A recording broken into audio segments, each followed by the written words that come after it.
अस्सलाम वालेकुम, क्या हाल है आप सबके। उम्मीद है सब खैरियत से होंगे। आज मैं बड़ी ज़बरदस्त सी और बहुत आसान सी ना शोरबा की रेसिपी लेके आई हूँ। आप ये रेसिपी जो है फॉलो करके किसी भी किस्म का शोरबा आप बना सकते हैं, चाहे चिकन का बनाएं चाहे आलू का बनाएं। वैसे आज मैं जो है आलू और अंडे का शोरबा बना रही हूँ। अच्छा जी, सबसे पहले क्या किया है, ऑयल डाला है मैंने, ठीक है। और एक प्याज काट के डाली है, इसके अंदर प्याज ज़रा बड़े साइज़ की थी, ठीक है, मोटा मोटा काट लिया उसको। एक टमाटर और हरी मिर्चें और लहसुन, ठीक है। ये सारा कुछ मैंने काट के ना और ऐसे ही ऑयल में फ्राई होने के लिए रख दिए। दूसरी साइड पे जो है मैंने आलू और अंडे उबलने के लिए रख दिए हैं। हल्का सा उनका रंग चेंज हुआ है तो मैंने ब्लेंडर में डाल के ना इसका पेस्ट बना लिया, थोड़ा सा पानी शामिल करके, ठीक है। तो एक टमाटर लिया, एक प्याज ली, 3 से 4 अदद हरी मिर्चें लिए और थोड़ा सा जो है ना लहसुन लिया था।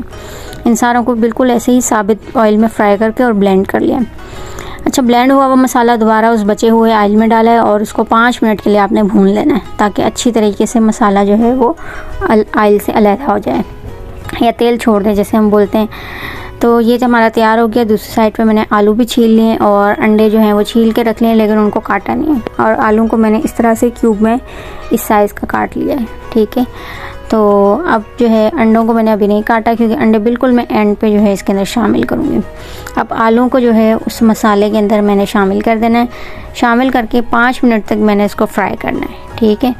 मसाला भी भुना हुआ है, आलू भी उबले हुए हैं, तो आपने इतना ज़्यादा इसको नहीं दम देना या उसको बनाना, सिर्फ 5 मिनट के लिए उसको फ्राई करना है, ताकि अच्छे से जो है वो इसके अंदर हो जाए।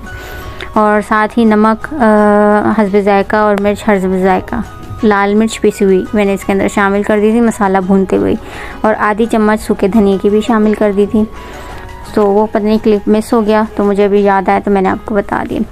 हस्बे ज़रूरत इसके अंदर पानी डालें, जितना आपको शोरबा गाढ़ा रखना है उतना पानी डालें। 1-2 उबाल आने के बाद इसमें अंडे शामिल करें, काट के 2 हिस्सों में काट दिए थे, और ऊपर से गरम मसाला शामिल करें और उसको 5 मिनट के लिए जो है ना आप इसी तरह से इसको उबाल आने तक पकाएं, ढक्कन दे के।